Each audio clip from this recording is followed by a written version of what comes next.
بسم اللہ الرحمن الرحیم۔ السلام علیکم ورحمۃ اللہ وبرکاتہ۔ عزیز طلباء و طالبات، معزز و محترم ناظرین و سامعین و ناظرات و سامعات، پروفیسر ڈاکٹر حافظ محمد مشتاق آپ سے مخاطب ہے اور آپ سماعت کر رہے ہیں doctor Hafiz Muhammad Mushtaq YouTube channel. Punjab public service commission میں اسلامیات کی لیکچرشپ کے لیے اپیئر ہونے والے تمام طلباء و طالبات جو کہ انٹرویو کی تیاری کے مراحل سے گزر رہے ہیں،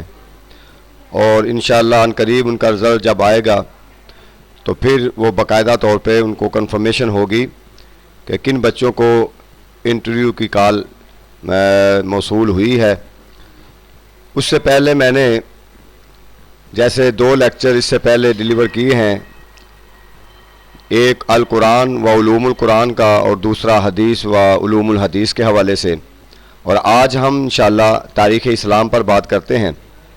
اور بہت سارے students bar bar on line classes کے حوالے سے، تیاری کے حوالے سے کہہ رہے ہیں، تو میں ان سے یہ کہنا چاہتا ہوں کہ انشاءاللہ ضرور ہم کلاس شروع کریں گے،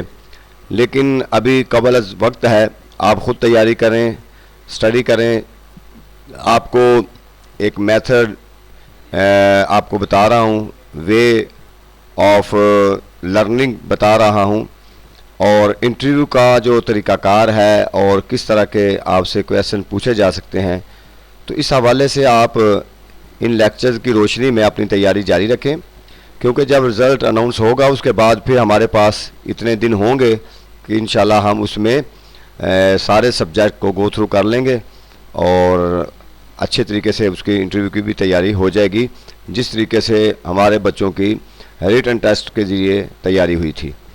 آج کا جو ٹاپک ہے اور سبجیکٹ ہے تاریخ اسلام۔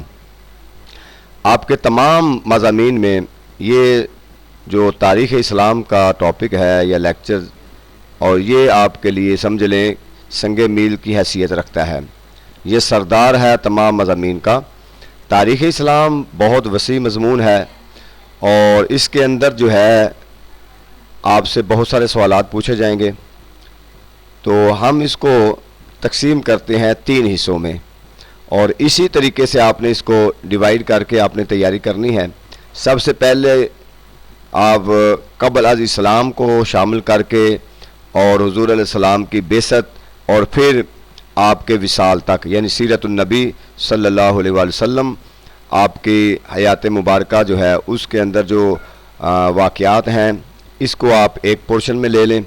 اس کے بعد پھر خلفائے راشدین کو دوسرے پورشن میں لے لیں، اور اس کے بعد پھر جو تاریخ اسلام کے باقی ادوار ہیں، جس میں بنو امیہ کا دور ہے، بنو عباس کا دور ہے،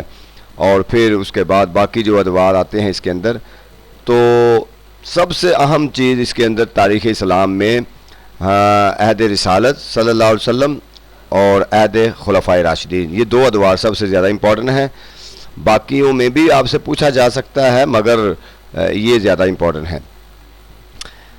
اب سب سے پہلے آپ دیکھیں کہ آپ نے جب تیاری شروع کرنی ہے تاریخ اسلام کی، تو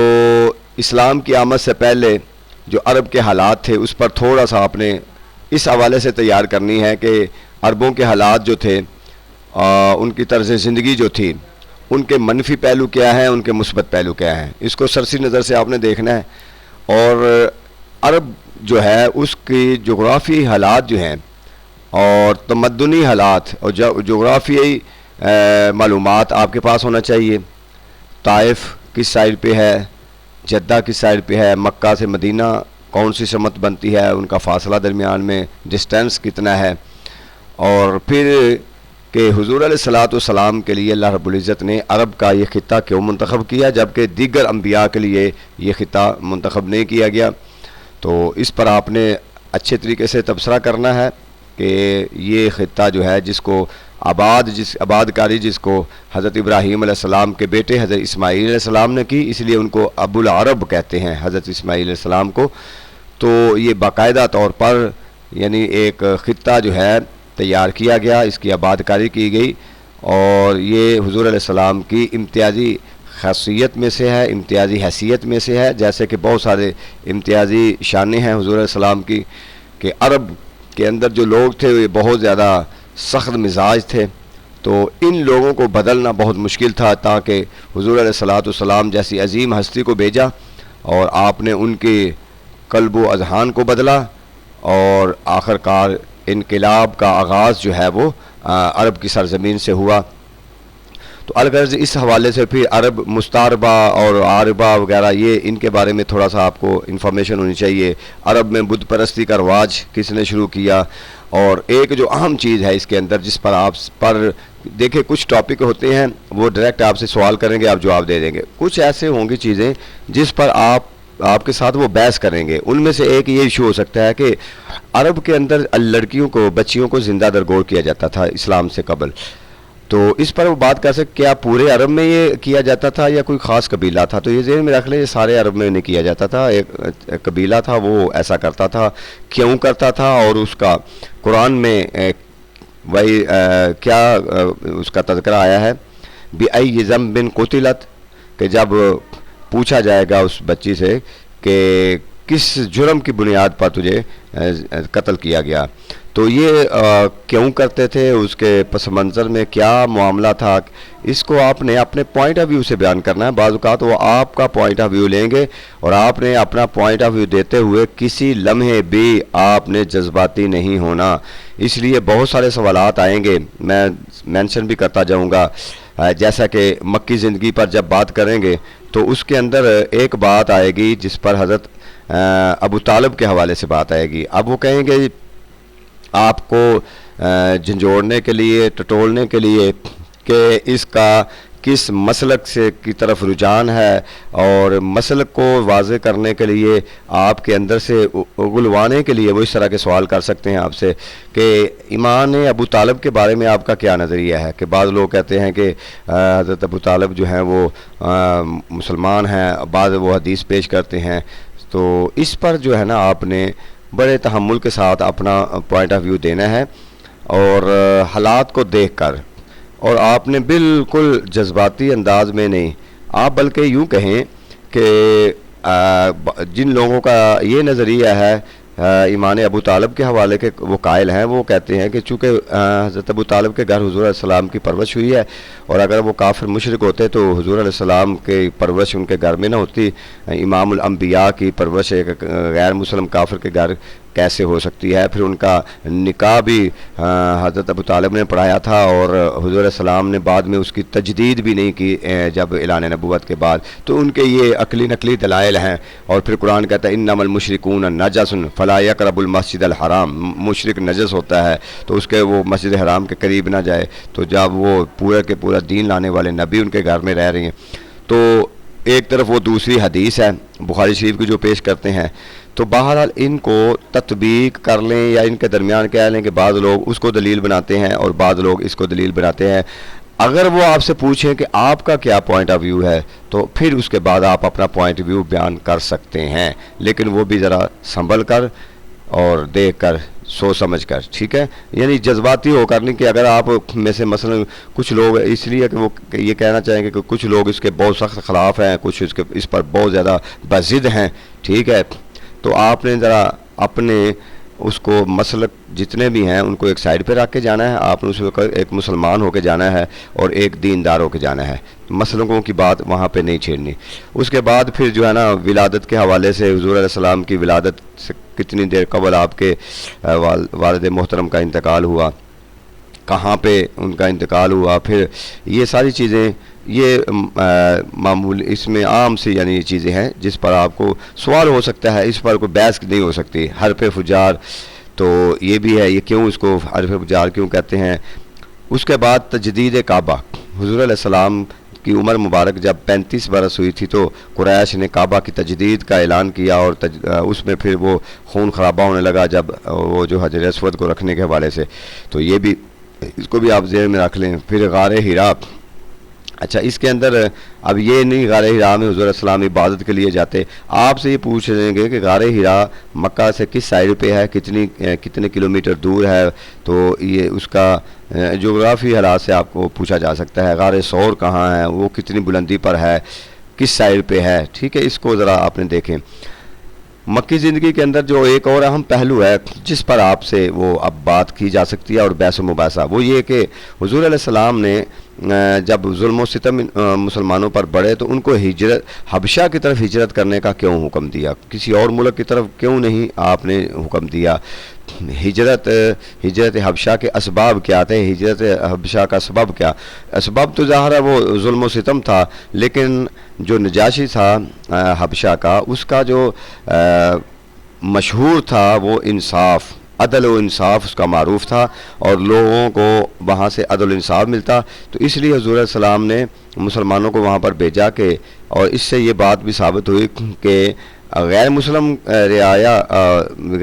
ریاست ہی کیوں نہ ہو، جہاں عدل و انصاف ملتا ہو تو حضور علیہ السلام اس کو پریفر کر رہے ہیں۔ جس معاشرے کے اندر عدل انصاف نہیں ہوتا، وہ اسلامی معاشرہ بھی ہو تو وہ بھی تباہ و برباد ہو جاتا ہے، اس لیے کہ وہاں عدل نہیں ہوگا تو ظلم ہوگا۔ تو لہٰذا ایک ایسی ریاست جو غیر مسلم ہے اور عیسائی ہیں اور لیکن عدل و انصاف کے حوالے سے معروف ہے، حضور علیہ السلام نے اپنے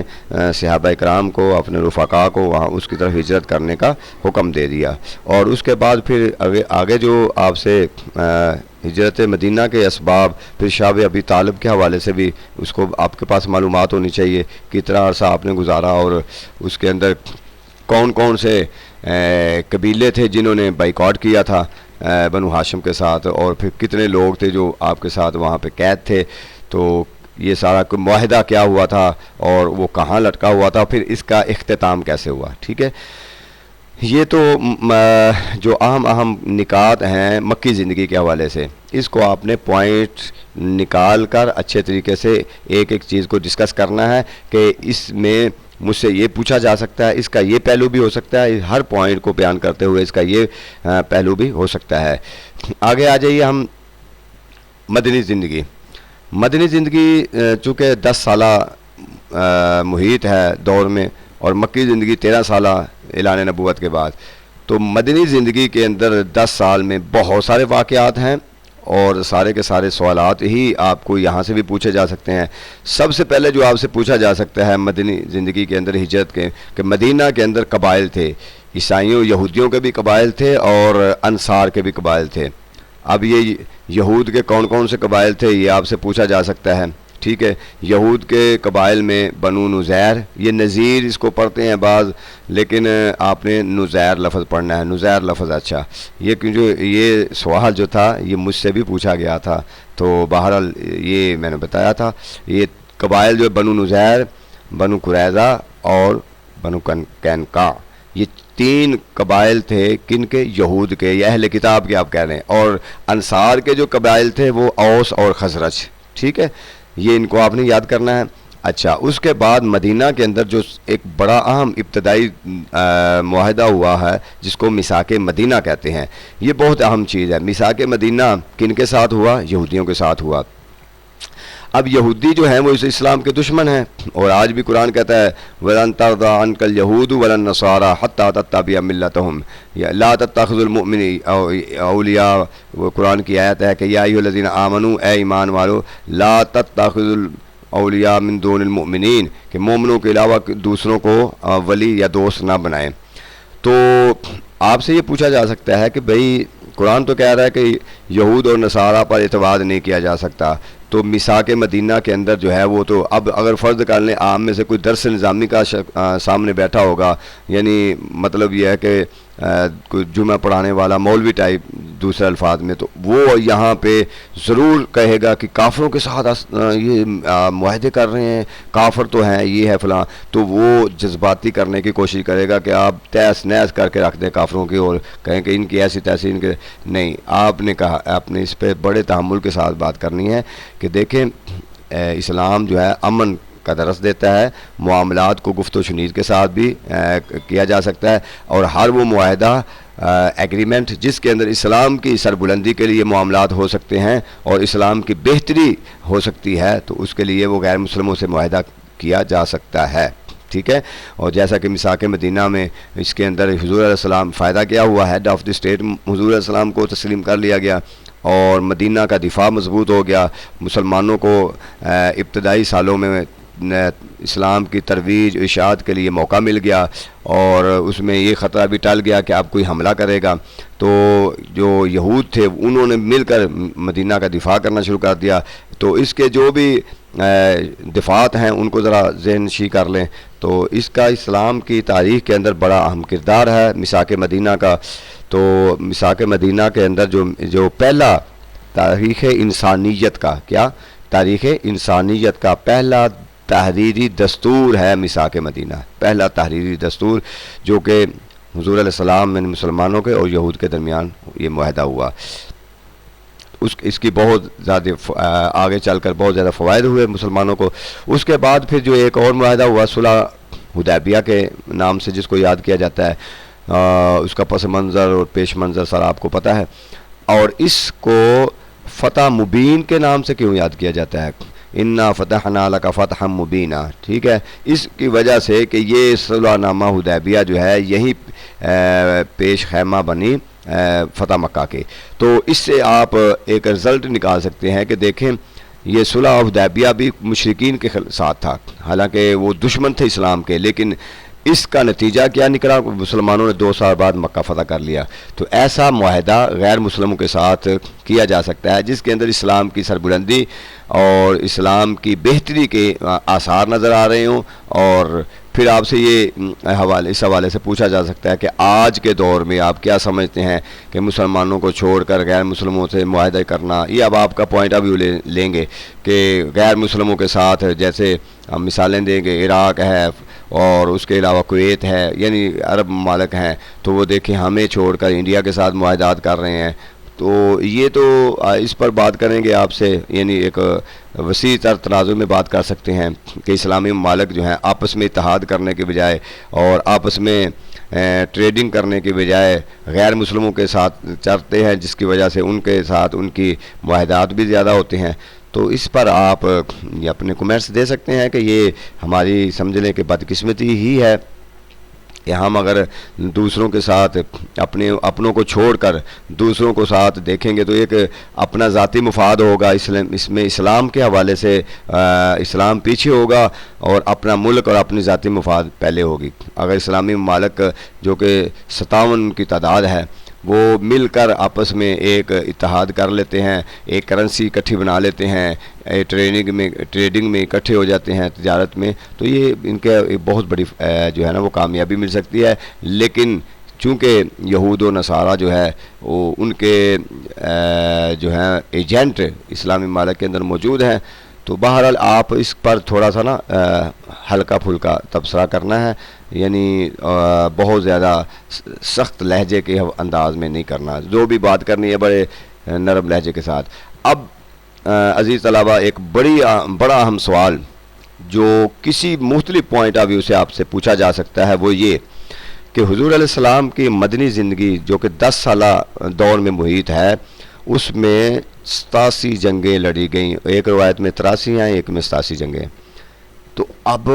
جس کے اندر تقریباً 27 غزوات ہیں جس میں حضور علیہ السلام نے خود شرکت فرمائی اور باقی سرایا ہیں۔ سوال یہ کیا جا سکتا ہے کہ غیر مسلم مستشرقین اور برطانوی سامراج اور انگریز اور جو مستشرقین وہ اعتراض کرتے ہیں کہ اسلام تلوار کے زور سے پھیلا، اور آپ کے نبی جو ہیں دیکھیں ان کی 10 سالہ زندگی میں اتنی جنگیں، ٹھیک ہے، تو آپ اس کو کس نظر سے دیکھتے ہیں؟ کیسے آپ دفاع کریں گے؟ آپ کو ایک غیر مسلم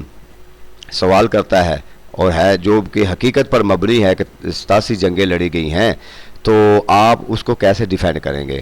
تو اتنی جنگیں جو لڑی گئی ہیں تو ایک سال کے اندر اس کو ڈیوائیڈ کرے کتنی جنگیں لڑی جاتی ہیں، یعنی کہ ایک جنگ سے واپس آتے تھے، ابھی وہ زخم صحیح نہیں ہوتے تھے، پھر اگلی جنگ کے لیے تیار ہو جاتے تھے۔ تو یہ جو غیر مسلم اس پر اعتراض کرتے ہیں آپ کیسے ڈیفینڈ کریں گے؟ اب میرے خیال میں اس سوال کو آپ نے بہترین طریقے سے پیش کرنا ہے، اور یوں پیش کرنا جیسے کلاس میں ایک لیکچر دے رہے ہوتے ہیں۔ آپ کو میں نے بتایا تھا کہ یہ بھی آپ سے کہا جا سکتا ہے کسی موضوع پر کہ یہ ہم بیٹھے ہوئے ہیں، ہم آپ کے اسٹوڈنٹ ہیں، آپ کلاس میں ہیں تو اس پر لیکچر دیں، تو یہ بھی ہو سکتا ہے۔ بہرحال آپ نے اس کو دو تین حوالوں سے کرنا ہے کہ دیکھیں اس میں کوئی شک نہیں حضور علیہ السلام کی 10 سالہ مدنی زندگی میں 87 جنگیں لڑی گئی ہیں، مگر وہ جنگوں کا اگر آپ پس منظر دیکھتے ہیں، مثلا غزوہ بدر کو دیکھتے ہیں تو وہ بھی ایک دفاعی جنگ تھی، یعنی کفار مشرکین کی طرف سے حملہ تھا اور مسلمانوں نے اپنا دفاع کیا۔ غزوہ احد کو دیکھ لیں، غزوہ خندق کو دیکھ لیں، یعنی مسلمانوں نے اپنے دفاعی طور پر، یعنی مجبور کیا گیا مسلمانوں کو جنگیں لڑنے پر، اور اپنے دفاع کے طور پر مسلمانوں نے جنگیں لڑیں، ایک بات۔ اور دوسری بات یہ ہے کہ مسلمانوں نے جتنی جنگیں لڑیں، آپ ان 87 جنگوں میں آپ دیکھ لیں چند سو صحابہ کرام شہید ہوئے، چند سو کے، اور جبکہ آج کے دور میں ایک جنگ عظیم دوسری جو دیکھے 2 کروڑ لوگ مارے گئے۔ تو جنگوں کا مقصد صرف لوگوں کو مارنا، نیست و نابود کرنا، تباہ و برباد کرنا نہیں۔ اسلام میں جنگ لڑنے کی حکمت ہے، اصول بیان کیے گئے ہیں، قواعد بیان کیے گئے ہیں، اور مسلمانوں نے جتنی جنگیں لڑی ہیں ان ساری جنگوں کو ملا کر اتنے لوگ نہیں مارے گئے جتنے بعد میں ایک جنگ میں مارے گئے ہیں۔ تو اس کا مطلب یہ ہوا کہ ان جنگیں لڑی گئی مگر نقصان بہت زیادہ نہیں ہوا، حکمت عملی تھی اور مسلط کی گئی، اور اپنے دفاع کے طور پر مسلمانوں نے جنگیں لڑی ہیں۔ باقی رہا معاملہ کہ اسلام تلوار کے زور پر پھیلا ہے، بالکل ایسی بات نہیں ہے۔ اسلام محبت، امن کے پیغام سے پھیلا ہے، اور صوفیاء کا بھی یہی پیغام ہے۔ بر صغیر کے اندر کہاں جنگیں لڑی تھی جس کی وجہ سے اسلام پھیلا؟ یہاں صوفیاء آئے اور ان کے کردار اخلاق سے لے کر دو متاثر ہوئے اور مسلمان ہو گئے۔ تو باقی جو معاملہ تھا محمد بن قاسم کا، تو وہ تو انہوں نے ایک آغاز کیا، اس کے بعد تو جو اسلام تیزی سے پھیلا ہے وہ صوفیاء کے وجہ سے پھیلا ہے۔ تو بہرحال اس کو آپ نے اچھے طریقے سے ایک لیکچر کی شکل میں 1-2 منٹ میں جتنا ٹائم آپ کو دیں اس میں آپ نے وضاحت کرنی ہے۔ اس کے بعد پھر آپ کو خطبہ حجت الوداع کے حوالے سے آپ اس پر بات کر لیں گے، اور اس کو کمپیریٹیولی اسٹڈی کریں آپ۔ آج کے جو یو این او نے وہ پیش کیا ہے انسانیت کے لیے حقوق کا، اور چارٹر آف انسانی ہیومینٹی پیش کیا ہے، اس کے ساتھ کمپیریزن کرے کہ یہ 1400 سال بعد جو پیش کر رہے ہیں انسانی جو ہے ان کی آزادی کے حوالے سے، اور ان کی انسانوں کی وقار عزت کے حوالے سے، تو یہ تو حضور علیہ السلام نے 1400 سال پہلے نیو ورلڈ آرڈر، جس کو یہ نیو ورلڈ آرڈر کہتے ہیں، در حقیقت نیو ورلڈ آرڈر وہی تھا جو 1400 سال پہلے حضور علیہ السلام نے خطبہ حجت الوداع کے موقع پر 1.25 لاکھ صحابہ کرام کی موجودگی میں آپ نے ارشاد فرمایا۔ تو بہرحال حضور علیہ السلام کی سیرت کے مختلف پہلوؤں کے حوالے سے، ٹھیک ہے، آپ پر مستشرقین کے جو اعتراضات ہیں ان اعتراضات کے حوالے سے یہ بھی اعتراض ہو سکتا ہے کہ حضور علیہ السلام کے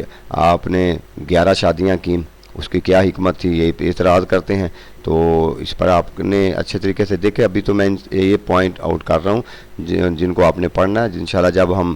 بعد میں آن لائن تیاری کریں گے تو ان ساروں سوالوں کے جوابات بھی ہم ڈسکس کریں گے، اور سارے معاملات ایک پوائنٹ جو ہے نا ڈسکس کریں گے۔ تو اس نہج کے ساتھ آپ تیاری کریں انشاءاللہ۔ اس پر ہم نے آج صرف سیرت کے حوالے سے اور خلفائے راشدین سے پہلے کے چند پوائنٹ جو ہے نا اس کو ہم نے چند ڈسکس کیا، سارے تو نہیں ہو سکے، لیکن ان کو آپ اس پوائنٹ آف ویو سے تیار کریں انشاءاللہ۔ اس کے بعد پھر خلفائے راشدین پر ایک لیکچر ہوگا، کیونکہ خلفائے راشدین کے حوالے سے بہت سارے ایسے معاملات ہیں، ایسے واقعات ہیں جس میں وہ آپ کو پھنسانا چاہیں گے اور آپ کے جذبات کو ابھارنا چاہیں گے، جہاں حضرت امیر معاویہ اور مولا علی شیر خدا کے حوالے سے ہے، اور اس طرح کے حضرت عائشہ صدیقہ اور حضرت علی رضی اللہ تعالیٰ عنہ ان کے درمیان جنگ کے حوالے سے، یعنی وہ پھر اس پر جو ہے نا آپ کو اکسائیں گے کہ تاکہ آپ بتائیں کہ آپ کا تعلق جو ہے کس مسلک سے ہے۔ تو اس پر ان بھی بات کریں گے انشاءاللہ۔ ابھی آپ اس کو ذرا دیکھ لیں، انشاءاللہ ہم مزید بھی تیاری کرتے رہیں گے۔ اللہ تعالیٰ ہمارا حامی و ناصر ہو۔ شکریہ۔